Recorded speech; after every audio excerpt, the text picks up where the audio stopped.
এখন একটা ভিডিও খুব ভাইরাল হচ্ছে, ভিডিওটা অনেকেই দেখে ফেলেছে। শফিকের একটা ভাইরাল ভিডিও, যে শফিক একটা মেয়েকে নিয়ে হোটেলে মাস্তি করছে। অনেকে ভাবে কি শফিক খুব ভালো ছেলে, শফিক ভালো ভিডিও বানায়, তার ভিতরে একটা প্রতিভা আছে, কিন্তু আসলে তা না।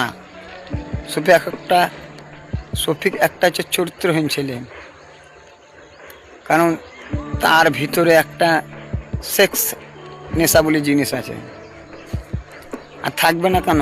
ভালো টাকা ইনকাম করে, মেয়েরাও ছুটে আসে, সেও ছুটে যায়। এ থেকে বোঝা যায় যে সাধারণত শফিকের ভিডিওগুলো 10 থেকে 15 বছরের মধ্যে ছেলেরা বেশি ভিডিওগুলো দেখে। কেন? শফিক হচ্ছে এক তোতলার জন্যে ভিডিওগুলো দেখতে ভালো লাগতো। কিন্তু এখন যে পল্লিগ্রাম টিভিগুলো বানাচ্ছে, সেগুলো কিন্তু আর ফানি ভিডিও না। সেসব ভিডিওগুলো হচ্ছে প্রেম, ভালোবাসা, এসব নিয়ে ভিডিও তারা তৈরি করছে। এই পল্লিগ্রাম টিভি সাধারণত প্রেম ভালোবাসার ভিডিওগুলো দেখিয়ে বাচ্চা ছেলেদের ভবিষ্যৎ নষ্ট করে দিচ্ছে, তাদের মাথা নষ্ট করে দিচ্ছে, তাদেরকে অল্প বয়সে প্রেমের ফাঁদে ফেলিয়ে দিচ্ছে। এসব ভিডিওগুলো দেখে সাধারণত ছোট বাচ্চাগুলো ভালোবাসার দিকে এগিয়ে চলে যাচ্ছে। শফিকের যেসব যেটা ভাইরাল হয়েছে ভিডিওটা, কত খারাপ ভিডিও তা দেখে আপনারা চিন্তা করতে পারবেন না।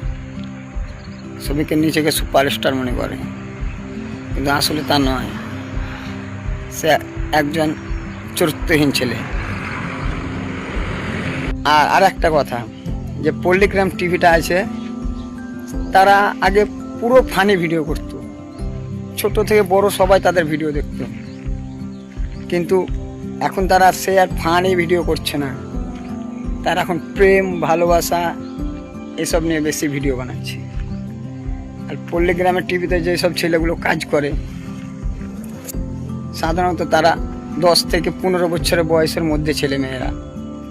আর তো এই পল্লিগ্রাম টিভিটাও সাধারণ সমাজকে নষ্ট করতে চলেছে। এসব ভিডিও দেখাবেন না ছেলেদেরকে, মোবাইল থেকে পল্লিগ্রাম টিভিকে ডিলিট করে ফেলুন, কারণ